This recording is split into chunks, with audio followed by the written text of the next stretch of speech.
Issa Mensa contemplait Accra depuis la terrasse de son bureau. À 40 ans, il avait bâti l'une des plus grandes entreprises technologiques d'Afrique de l'Ouest. Pourtant, un doute le rongeait. Son mariage avec Aminata, une femme brillante et admirée, semblait parfait en apparence, mais des incohérences dans son comportement l'inquiétaient. Ces derniers temps, il avait surpris Aminata à agir différemment lorsqu'elle ne se savait pas observée. Des remarques cinglantes aux employés de maison, des exigences démesurées, des colères pour des détails insignifiants et des coups de fil tard dans la nuit. Ces comportements étaient en totale contradiction avec l'image de femme douce et altruiste qu'elle projetait en sa présence. Issa se demandait si l'amour d'Aminata était sincère ou si elle s'était mariée à lui uniquement pour son statut et sa fortune. Un appel de son père, Sékou Mensa, professeur d'économie respecté, le fit sortir de ses pensées. Issa lui proposa de venir chez lui. Peut-être que sa sagesse l'aiderait à voir clair. Le soir venu, Sékou observa attentivement son fils et l'écouta. Issa lui confia ses doutes sur Aminata et son comportement changeant selon les personnes qu'elle côtoyait. Après réflexion, Sékou proposa une idée audacieuse, infiltrer la maison en tant que simple gardien. Il voulait observer Aminata lorsqu'elle ne se savait pas surveiller. Issa hésita, inquiet pour la dignité de son père, mais Sékou était déterminé. Ils mirent au point leur stratagème. Sékou serait introduit sous le nom de Kofi Owusu, un vieil homme modeste, et Issa prétendrait partir en voyage d'affaires. Le lendemain matin, Sékou se présenta dans une boutique discrète du vieux quartier d'Accra. Le propriétaire, un ancien ami de confiance, l'aida à sélectionner des vêtements modestes. « Vous êtes méconnaissable, professeur », commenta le propriétaire, impressionné par la transformation. Sékou acquiesça, satisfait. « C'est exactement ce que nous cherchions. » Il s'entraîna à parler avec un accent local plus prononcé, abandonnant le ton professoral qu'il avait caractérisé pendant des décennies. Pendant ce temps, Issa préparait le terrain à la maison. Il informa le responsable du personnel qu'un nouveau gardien allait être engagé sur recommandation d'une connaissance de confiance. « C'est un homme âgé qui a besoin de travail », expliqua-t-il. « Il n'a pas beaucoup d'expérience dans ce type de poste, mais il est fiable et honnête. Je compte sur vous pour l'aider à s'adapter. » Le responsable, habitué à ne pas questionner les décisions de son employeur, accepta sans hésitation. Issa annonça également à Aminata qu'il devait partir pour un voyage d'affaires de plusieurs semaines en Afrique du Sud. Aminata sembla prendre la nouvelle du voyage avec une indifférence polie, mais Issa nota comment sa première préoccupation concernait l'accès aux fonds pendant son absence. « Tu n'oublieras pas de transférer l'argent sur mon compte ? J'ai prévu plusieurs événements et j'ai besoin de nouvelles tenues. » Cette remarque renforça les doutes d'Issa, mais il garda un visage impassible, promettant que tout serait arrangé. Dans la soirée, il prépara sa valise, jouant minutieusement son rôle dans cette mise en scène élaborée. Le jour suivant, Sékou arriva à la propriété. Le responsable du personnel l'accueillit et le présenta brièvement à l'équipe comme Kofi Owusu, notre nouveau gardien. Issa, observant discrètement depuis son bureau, fut impressionné par la transformation de son père. Même en sachant la vérité, il avait du mal à reconnaître l'homme respecté qu'il connaissait sous l'apparence de ce modeste gardien. Le test pouvait commencer. La première rencontre entre Kofi et Aminata fut brève et révélatrice. Alors que le responsable du personnel présentait le nouveau gardien, Aminata jeta à peine un regard dans sa direction, se contentant d'un hochement de tête distrait avant de retourner à son téléphone. « Assurez-vous qu'il comprenne ses fonctions », dit-elle au responsable, comme si le vieil homme n'était pas présent. « Je ne veux pas avoir à expliquer les choses deux fois. » Sékou observa cette interaction avec attention, notant l'absence totale de salutation ou de reconnaissance humaine basique. Les premiers jours, Sékou s'installa dans la petite loge près du portail. Il commença à accomplir ses tâches, ouvrir et fermer le portail, balayer l'allée, surveiller les entrées et sorties. Il prit soin de travailler méticuleusement, mais de commettre occasionnellement de petites erreurs pour tester les réactions d'Aminata. Le troisième jour, la première confrontation survint. Aminata revenait d'une sortie et Sékou mit quelques secondes de trop à ouvrir le portail. « Kofi », s'écria-t-elle depuis sa voiture de luxe. « Qu'est-ce qui ne va pas chez vous ? Pensez-vous que j'ai toute la journée pour attendre que vous fassiez votre travail ?» Sékou s'excusa humblement, baissant la tête. Je suis désolé, madame. Aminata roula des yeux, visiblement irritée. Soyez plus rapide la prochaine fois, ou nous trouverons quelqu'un qui peut faire ce simple travail correctement. Elle accéléra brusquement, manquant de peu les pieds du vieil homme. Le soir, après le départ supposé d'Issa pour son voyage d'affaires, Sékou remarqua un changement dans le comportement d'Aminata. Elle devint plus négligente dans ses apparences à la maison, plus directe dans ses exigences envers le personnel. Ce soir-là, Sékou rencontra secrètement Issa dans un café discret de la ville. « Comment se comporte-t-elle, papa » demanda-t-il, anxieux. Sékou relata fidèlement ce qu'il avait observé, mais conseilla la patience. « Ce n'est que le début, mon fils. » Issa hocha la tête, le cœur lourd, mais déterminé à connaître la vérité. Une semaine passa et le comportement d'Aminata ne fit qu'empirer. Un matin, alors que Sékou nettoyait l'allée, il la vit s'approcher, vêtue pour une sortie, ses talons au claquant sur le pavé. « Kofi » appela-t-elle sèchement, « ma voiture est sale. Lavez-la avant mon retour cet après-midi. » Sékou inclina la tête poliment. « Oui, madame. Je m'en occuperai. » Pendant qu'il lavait la voiture, Sékou entendit Aminata parler au téléphone depuis la terrasse. « Non, tu ne peux pas imaginer.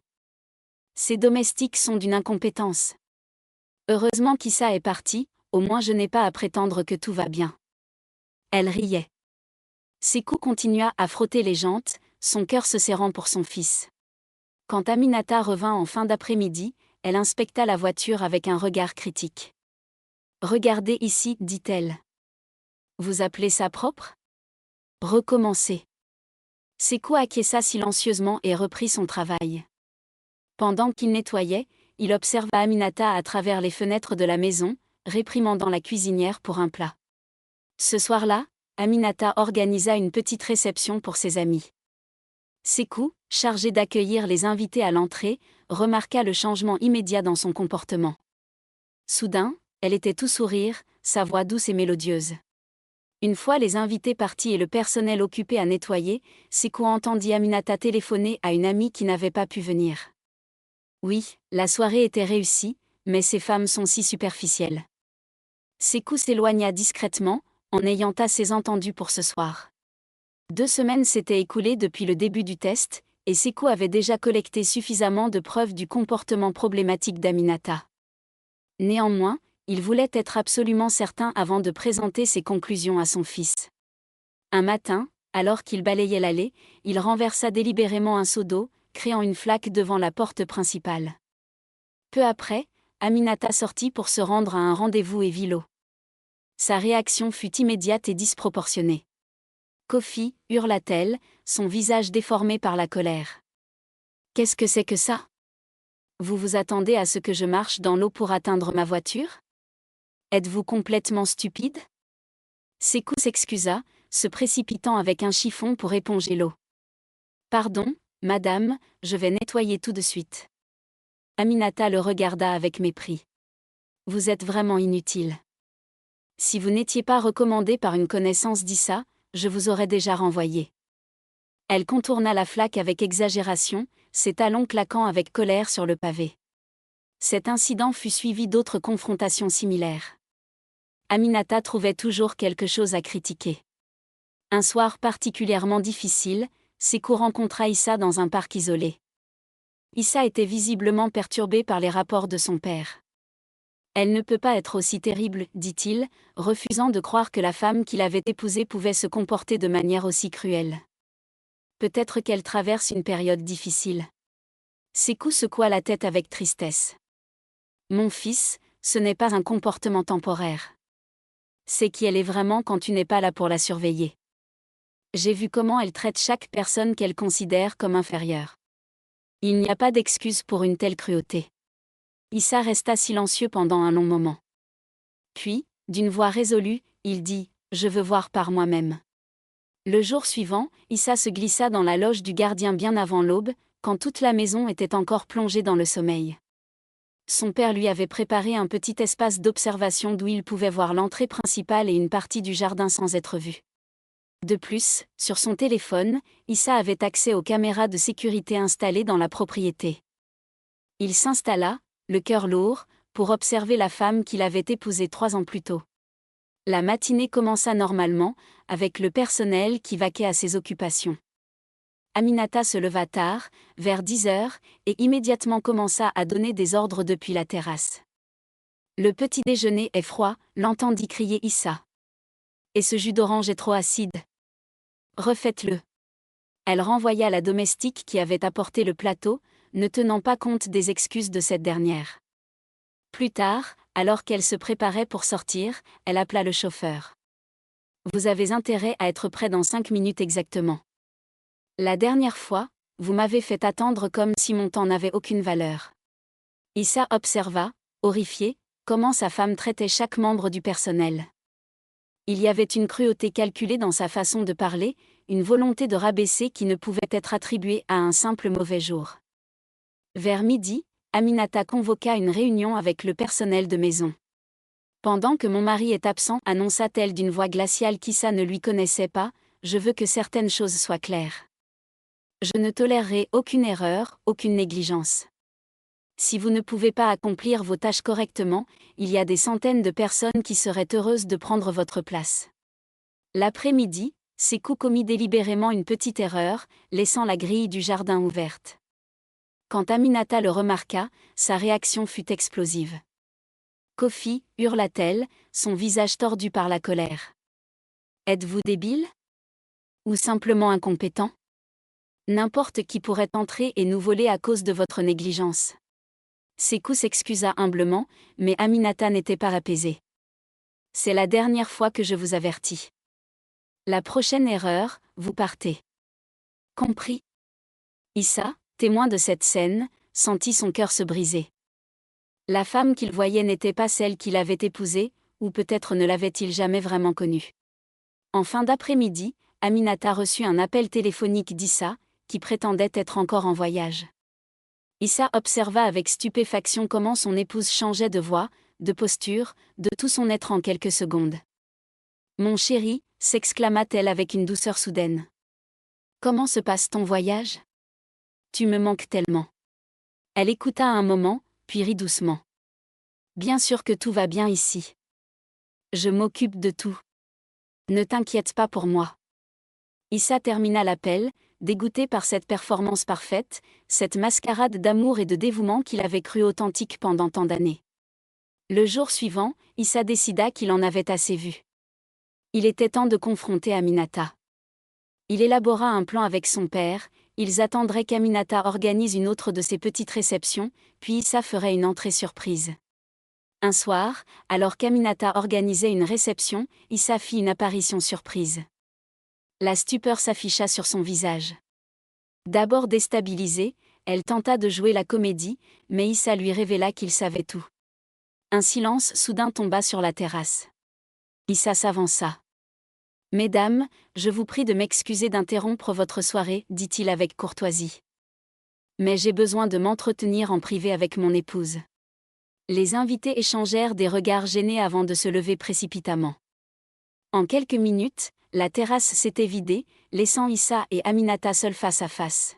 « Comment oses-tu me ridiculiser ainsi devant mes amis » siffla Aminata dès que la dernière invitée eut disparu. « Ridiculiser » répéta Issa. « Est-ce là ta préoccupation ? Pas de pourquoi es-tu rentrée plus tôt où je suis heureuse de te voir ?» Aminata se reprit rapidement, son visage se transformant en un masque d'inquiétude. « Bien sûr que je suis heureuse, mon chéri. J'étais simplement surprise. » Elle s'approcha pour l'embrasser, mais Issa recula. « J'ai vu ton vrai visage, Aminata, dit-il doucement. Pas celui que tu me montres, mais celui que tu réserves aux autres. Celui que tu crois pouvoir cacher. » Aminata fronça les sourcils, confuse. Puis, lentement, la compréhension se dessina sur son visage. « De quoi parles-tu ? » « De la façon dont tu traites les gens quand tu penses que personne d'important ne te regarde, » répondit Issa. « De cette croyance que la valeur d'une personne dépend de son statut social. » Il fit un geste vers l'entrée. « Kofi, venez nous rejoindre, s'il vous plaît. » Sekou apparut à l'entrée de la terrasse, toujours vêtu de son uniforme de gardien. Il s'avança lentement, s'appuyant sur sa canne. « Qu'est-ce que ce vieux fait ici » demanda Aminata, irritée. Nous discutons d'affaires privées. Issa regarda son père, qui hocha la tête. Dans un geste délibéré, Sékou se redressa, abandonnant sa posture voûtée. Il retira sa casquette et la posa sur la table. « Bonsoir, Aminata, dit-il d'une voix claire et assurée, bien différente du murmure humble du gardien. Je crois que nous n'avons jamais été correctement présentés. » Les yeux d'Aminata s'écarquillèrent alors qu'elle reconnaissait enfin les traits de son beau-père derrière le déguisement. « Professeur Mensah, murmura-t-elle, incrédule. « Mais, comment ? » Le test du masque, expliqua Issa. Une ancienne méthode pour connaître le véritable caractère d'une personne. Observe comment elle traite ceux qu'elle considère comme étant sans importance. La stupéfaction d'Aminata se transforma rapidement en colère. C'était un piège ? Vous m'avez espionné dans ma propre maison ? Elle se tourna vers Issa. Comment as-tu pu me faire ça ? Je cherchais la vérité, répondit simplement Issa. Et qu'as-tu découvert ? Cracha Aminata avec dédain. Que je ne perds pas mon temps à flatter des domestiques ? Que j'exige l'excellence ? Est-ce un crime ? Ce n'est pas l'excellence que tu exiges, intervint doucement Sékou. C'est la soumission. Tu ne vois pas des êtres humains, tu vois des instruments pour ton confort. Aminata se leva brusquement. Je ne resterai pas ici à être jugée par deux hommes qui ont monté un complot contre moi. Elle ramassa son sac. Cette mascarade est terminée. Je pars. Bien sûr, acquiesça Issa. Mais avant, il y a quelqu'un d'autre que tu devrais rencontrer. La porte de la terrasse s'ouvrit à nouveau. Une femme élégante d'une 50aine d'années entra. Ses yeux, vifs et intelligents, fixaient Aminata. Qui est-ce maintenant ? Demanda Aminata avec impatience. Aminata, je te présente Madame Adana Diallo, annonça Issa. Pendant que mon père observait ton comportement ici, j'ai mené ma propre enquête au Sénégal. Aminata pâlit visiblement. Le Sénégal. Oui, confirma Issa. J'étais curieux de mieux connaître la femme brillante que j'avais épousée. Diplômée de la Sorbonne, parlant 5 langues, issue d'une famille respectée de Dakar. Il marqua une pause significative. Étrange que personne là-bas ne semble te connaître sous ce nom. C'est ridicule, bégaya Aminata. J'ai changé mon nom après mon mariage, c'est tout. Non, intervint doucement Adana. Tu as fait bien plus que changer ton nom, n'est-ce pas ? Fatou. Le visage d'Aminata se décomposa à l'évocation de ce nom. Fatou Diallo, continua Adana, ma nièce. La fille de mon frère cadet, qui a grandi dans notre modeste maison à Pikine, pas dans une villa à Dakar. Qui a obtenu un diplôme d'une école de commerce locale, pas de la Sorbonne. Qui parlait français et wolof, pas 5 langues. Vous mentez, s'écria Aminata, mais sa voix manquait de conviction. J'ai retrouvé sa trace jusqu'à Paris, expliqua Issa. Où elle travaillait comme assistante dans une agence de mannequins. C'est là qu'elle a rencontré plusieurs hommes d'affaires africains. C'est là qu'elle a commencé à se réinventer. Et c'est là qu'elle a disparu, ajouta Adana, emportant les économies de sa famille et brisant le cœur de son père qui croyait en elle. Aminata, ou plutôt Fatou, s'effondra sur une chaise, son masque de sophistication se fissurant complètement. Vous ne comprenez pas, murmura-t-elle. Vous ne savez pas ce que c'est que de n'être sans rien, d'être invisible. Je le sais parfaitement, répondit Sékou avec douceur. J'ai grandi dans un village sans électricité. Mais j'ai bâti ma vie sur le travail et l'intégrité, pas sur des mensonges. Et ma tante Adana, intervint Issa, dirige maintenant une école pour jeunes filles défavorisées à Pikine. Elle est venue non pas pour te juger, mais parce que ton père est mourant. Il souhaite te voir une dernière fois. Cette révélation sembla toucher Fatou au plus profond d'elle-même. Pour la première fois depuis le début de la confrontation, des larmes sincères apparurent dans ses yeux. « Papa est mourant ?» demanda-t-elle d'une voix brisée. Adana acquiesça silencieusement. Un long moment de silence s'installa sur la terrasse. Le masque était tombé, révélant non pas un monstre, mais une femme brisée par ses propres ambitions et ses peurs. « Que va-t-il se passer maintenant ?» demanda finalement Fatou, le regard fixé sur le sol. Issa échangea un regard avec son père avant de répondre. « C'est à toi de décider.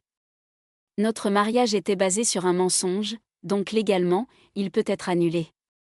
Mais avant de prendre cette décision, j'aimerais que tu réfléchisses à quelque chose. Je veux que tu retournes au Sénégal avec Adana, déclara Issa. Que tu vois ton père une dernière fois, que tu affrontes ton passé. Ensuite, si tu reviens et que tu es prête à être honnête non seulement sur ton identité mais sur qui tu es vraiment, nous pourrons peut-être reconstruire quelque chose. Pas sur des mensonges, mais sur la vérité. Fatou le regarda avec stupéfaction. Tu me donnerais une seconde chance? Après tout ça? Je ne sais pas, admit Issa. Mais je crois que chacun mérite la possibilité de rédemption.